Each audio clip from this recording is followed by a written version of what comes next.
खुलुमबाय बे समाव आङो बड'लेण्ड बुब्लिनि नायगिरि साफ्रोमनिसिमबो आंनि अननाय आरो सिबिनायखौ आङो जासिहरग्रोदों आरो बे बड'लेण्ड बुब्लिनि गेजेरजों आङो रायजो राजा बिथांमोननिसिम गुरैयै खावलायनो हास्थायदों बा आङो बड'लेण्ड बुब्लिनि गेजेरजों आंनि गाहाम हामलायथिखौ आङो बावहरनो सानदों जे फैगौ 6, 7 आरो 8 नभेम्बर 2022 जोंनि जुमदुवार दखरा दुलाराय बर' फरायसा आफादा 5थि खेबनि थाखाय बोसोरारि जथुम्माखौ जाम्बुगुरिनि खोरोमदाव गेलेग्रा फोथाराव खुंनो थांगासिनो दङ।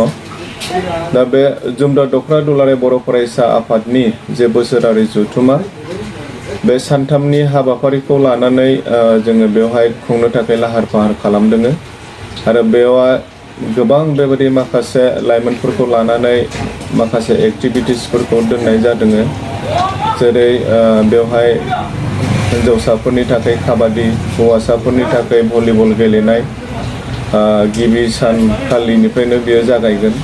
लोगोसे बेवहाय नैथि सानाव लाइमोनफोरखौ लानानै गोबां बेबायदि माखासे मोजां टपिकफोरखौ लानानै सानसेनि मोनसे अपेन सेमिनार बेवहाय लानाय जादों आरो बेवहाय मेनलि मोनसे टपिकखौ लानानै बड' युथ्स अन बड' नेशनेलिज्म बिनि सायावहाय जोंनि रिसर्स पार्सन मानगोनां BKWSनि deputy chief Romeo P Narzary बिथाङा बेवहाय आलासि महरै बाहागो लागोन आरो जों गोबां बेबायदि लाइमोनफोरखौ लानानै माखासे दखरानिफ्राय माखासे थुलुंगानाय हाबाफारिखौ बेवहाय लानाय जादों आरो लोगोसे हारिमु बिथिङावबो जौगानांगौनि थाखाय जोङो 1, 2, 3 देंखोमु 1, 2, 3 बे हाबाफारिखौबो लादों आरो थामथि सानाव बा जोबथा सानाव जोङो बेवहाय गेवलां मेल दङ आरो बे गेवलां मेलाव जोंनि दुलाराय बर' फरायसा आफादनि मानगोनां आफादगिरि दिपेन बर' बिथाङाबो बेवहाय गाहाय आलासि महरै बाहागो लाफैगोन।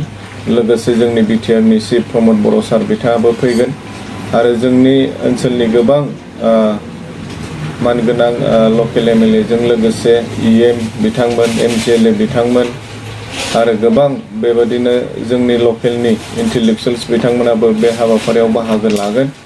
दा बेनिखायनो आङो ओनसोलनि जानानै रायजो राजा बिथांमोननिसिम गुरैयै खावलायनो हास्थायदों जाहाथे जोङो बयबो फैनानै बे 6, 7 आरो 8 खालार खालि जे जानो गोनां जुमदुवार दखरा दुलाराय बर' फरायसा आफादनि जे बोसोरारि जथुम्मा बेवहाय जाहाथे बयबो लैहोर लैहोर फैनानै बाहागो लाफैयो आरो जोंनि बे प्रग्रामखौ साक्सेसफुल खालामनायाव मदद खालामफैयो। बिनि थाखाय आङो रायजो राजा बिथांमोननिसिम गुरैयै खावलायो।